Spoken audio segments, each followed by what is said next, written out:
set the tone, a physical tone right from the jump today. What did you think you guys responded? Yeah, you know, it's a hamburger drill. You know, like we told the O-line, Coach Cristobal and I told the O-line, you know, they've been in full pads since last Saturday. You know, because for the O-line, we don't cut in practice, we don't tackle to the ground. So as far from a physicality standpoint, nothing changes for the O-line just because you go in full pads. You know, so but it was the one thing that we did do different in this practice than in other practices. We had that hamburger drill at the beginning of the practice just to set the tone and let the skill guys also get involved, let the mid skills get involved. But yeah, we thought we set the tone as a whole team. We thought we set the tone for practice. Absolutely. How is it to have an experience right there at that O-line? It must be nice. It's awesome. It's awesome because you can actually correct them as you're walking the drills, or after a drill you can correct technique, you can correct footwork, you can correct scheme stuff. And you know what? Again, I'm the newest guy to the room, so I'm like, hey, what did you guys used to call this? Just to continue to make sure that we use the same verbiage that they use. But I mean, it's awesome. And yeah, they're experienced and they've been there, but they're very good football players. They're tough as heck. I mean, I know you got a bunch of guys that have over 30 starts, and that to me is a true definition of toughness. You know, the fact that they show up day in and day out. All right, I'm sure their body hurts, I'm sure they're sore, but those jokers keep answering the bell. But it's awesome to have that group, and they're great kids too. Go ahead. With that experience, I mean, do you feel like they can be almost extra coaches sometimes? They are extra coaches. With the younger guys, heck, with me, you know. So they're coaches with the younger guys. That's part of their legacy. I've told them that since I got here. Right, that's part of their legacy. Their legacy is what are they going to leave behind for those young guys.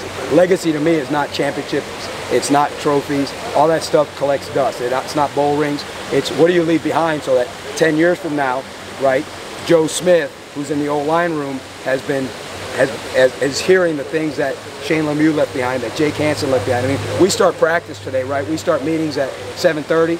Those guys are here.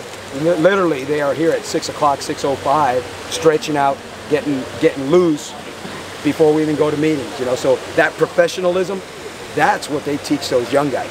You know, this is how you take care of your body. This is how you prepare yourself for the rigors of college football. This is how you do it if you want to start 30+ games. You know, so it's invaluable.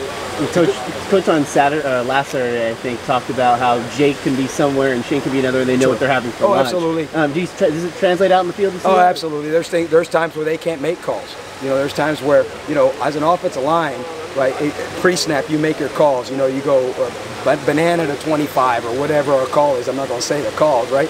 But when the ball snaps, those guys move. When they move, we got to be able to adjust on the run.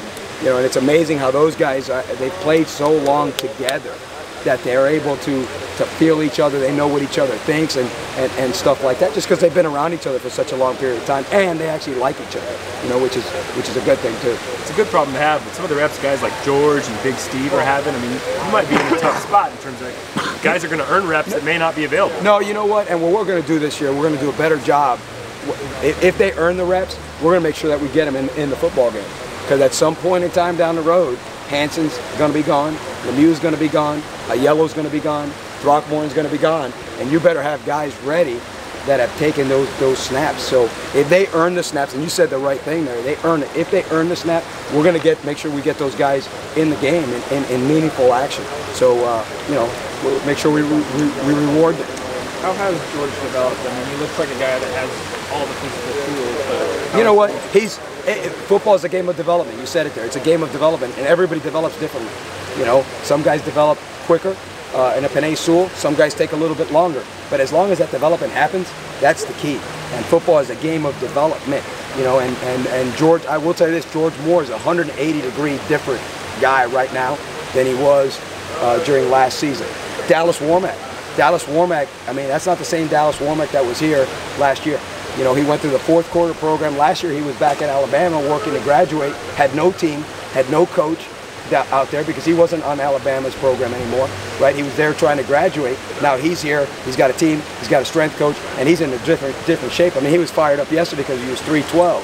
Heck, he was like 330 something last year. So he's in great shape and playing with a tremendous amount of enthusiasm. And that's what's awesome to see. You know, you watch the film, and at the end of the film you see those guys celebrating, you know, because they're enjoying it. Football is a game. Us adults, we make it into a business. But at the end of the day, it's a game played by kids, and games are meant to have fun, and it's great to see them having fun. Thanks, Coach. Thank you. Appreciate it. Have a great day.